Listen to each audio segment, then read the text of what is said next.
Welcome to Tamil சமையல் plus. இன்றைக்கி வந்து ஆடி பெருக்கு, ஆடி 18ன்னு சொல்லுவோம்ல, அது இன்றைக்கி பார்த்திங்கனாக்கா வெள்ளிக்கிழமை கூட. ஸோ வந்து ஃபஸ்ட்டு காலையில் வந்து நல்லா வீடெலாம் ஃபுல்லும் தொடச்சி முடிச்சிட்டேன். தொடச்சிட்டு கோலம் போட்டேன் வாசலில். அடுத்து கோலம் போட்டு முடிச்சுட்டு நெக்ஸ்ட்டு வந்து காலைல பூஜை பண்ணுறதுக்கான வேலைகளை வந்து செய்ய ஆரம்பித்தேன். ஸோ நைட்டே வந்து சாமி பாத்திரம் எல்லாத்தையும் வந்து நல்லா கழுவி தொடச்சி எடுத்து வச்சிட்டேன். பாருங்கள் எவ்வளோ சூப்பராக இருக்குன்ட்டு. அடுத்து வந்து மார்னிங் வந்து டிஃபனும் செய்யணும். அதுக்கு என்ன பண்ண போகிறேன்னு பார்த்தீங்கன்னாக்கா இன்றைக்கி வந்து இட்லி தான் செய்ய போகிறேன். ஸோ ஃபஸ்ட்டு வந்து இட்லி ஊற்றி வச்சுருக்கேன். அடுத்து இந்த சைடு வந்து பால் வந்து காய வச்சுருக்கேன். அடுத்து வடை செய்கிறதுக்கு கடலைப்பருப்பு வந்து ஊற வச்சுருக்கேன். அடுத்து இட்லிக்கு வந்து கொத்தமல்லி சட்னி வந்து அரைச்சி எடுத்து வச்சுட்டேன். இட்லியும் ரெடி ஆகிடுச்சு. அடுத்து சக்கரை பொங்கல் செய்கிறதுக்காக அரிசியும் பாசிப்பருப்பும் சேர்த்து வேக வச்சுருக்கேன். இப்போ நல்லா சூப்பராக வெந்துருச்சு. இப்போ இதோட வெள்ளைப்பாகு சேர்க்கணும். அதே போல் இந்த சைட் பார்த்திங்கனாக்கா கடலைப்பருப்பு நல்லா அரைச்சி அதோட சோம்பு சேர்த்து அரைச்சிருக்கேன். வெங்காயம் பச்சை மிளகாய் சேர்த்து நல்லா மிக்ஸ் பண்ணி வச்சுருக்கேன் உப்பெல்லாம் போட்டு. அடுத்து இங்கே வந்து பொங்கல் செய்கிறதுக்கு நல்லா வெள்ளைப்பாகும் சேர்த்து மிக்ஸ் பண்ணியாச்சு. இதோட கொஞ்சமாக ஏலக்காய் பொடியும் சேர்த்துருக்கேன். அடுத்து நெய் ஊற்றி அதில் வந்து முந்திரியும் கருப்பு உலர் திராட்சையும் சேர்த்துருக்கேன். அது நல்லா உப்பி வந்தோன்னே எடுத்து நம்ம வந்து பொங்கலோடு சேர்த்துட்டோம்னாக்கா நல்லா சூப்பராக கமக்கிற சக்கரை பொங்கல் வந்து ரெடி ஆயிரும். பாருங்கள் நல்லா உப்பி வந்துருச்சு. இப்போ இதோட மிக்ஸ் பண்ணிட்டோம்னாக்கா நமக்கு வந்து பொங்கல் ரெடி ஆயிடுச்சு. நல்லா செம வாசனையாக இருக்குது சக்கரை பொங்கல்.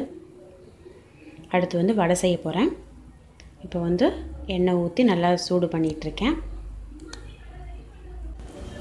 எண்ணெய் நல்லா காஞ்சோன்னா வடையை வந்து அழகாக ரவுண்ட் ஷேப்பில் தட்டி எண்ணெயில் வந்து போட்டு பொரித்து எடுத்துகிட்ருக்கேன். நல்லா சூப்பராக வந்து வடை ரெடி ஆகிட்டே இருக்குது. ஸோ இதெல்லாம் வந்து இன்றைக்கி பிரசாதம் வைக்கிறதுக்காக வடையும் சக்கரை பொங்கலும் பண்ணியிருக்கேன். நல்லா சூப்பராக வந்து ரெடி ஆகிடுச்சு. அடுத்து பார்த்திங்கன்னா எல்லாமே ரெடி பண்ணியாச்சு. இனிமேல் சாமி கும்பிட வேண்டியதுதான்.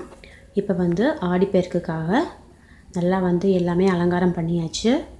நல்லா பூவெல்லாம் வச்சு சூப்பராக அலங்காரம் பண்ணியாச்சு. வேலுக்கு அபிஷேகம், சாலக்கிராமம்லாம் அபிஷேகம் முன்னாடியே முடிச்சிட்டாங்க.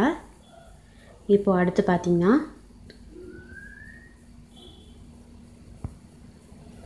எல்லா சாமிக்கும் வந்து பூவெல்லாம் வச்சாச்சு. விளக்கு எல்லாமே ஏற்றிட்டேன். தீபம் தூபம் எல்லாமே வந்து காமிச்சாச்சு. இப்போ வந்து இந்த செம்பில் வந்து தண்ணி ஊற்றி வச்சுருக்கேன். இதை தான் வந்து நம்ம வந்து புண்ணிய நதிகளோட தீர்த்தமாக நினச்சி நம்ம வந்து சாமி கும்பிட்டுக்கலாம். அதில் பூவும் தாமரை பூவும் வச்சுருக்கேன். அதே போல் வந்து பிள்ளையார் வந்து மஞ்சளை பிடிச்சி வச்சுருக்கேன். இப்போ வந்து சூப்பராக வந்து ஆரத்தி எடுத்துகிட்ருக்காங்க. ஸோ எல்லோரும் எல்லா வளங்களும் வந்து பெற்று எல்லோரும் சந்தோஷமாக வாழணும் அப்படின்னு சொல்லிட்டு வேண்டிக்கலாம். எல்லோரும் வேண்டிக்குவோம். நல்லா பிரசாதங்கள்லாம் படைச்சு தேங்காய் உடைச்சி நீட்டாக வந்து சாமி கும்பிட்டாச்சு. ரொம்பவே வந்து ஒரு சந்தோஷமான ஒரு நிகழ்வு மாதிரி இருந்தது.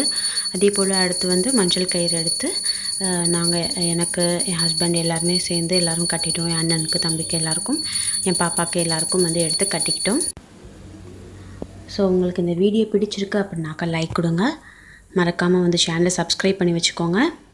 உங்கள் ஃப்ரெண்ட்ஸ்க்கெலாம் கூட ஷேர் பண்ணுங்கள். இது வந்து எங்கள் குடும்பத்தில் நாங்கள் செய்கிற பழக்கம். இது ஒவ்வொரு குடும்பத்துக்கும் வந்து ஒவ்வொரு மாதிரி பண்ணுவாங்க.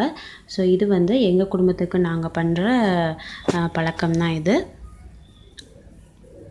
ஸோ நல்லா வந்து குத்து விளக்கெல்லாம் ஏற்றி நல்லா சூப்பராக இருக்குது. ஒரு மங்களகரமாக ஒரு சந்தோஷமான ஒரு நாளாக இருக்குது இந்த நாள்.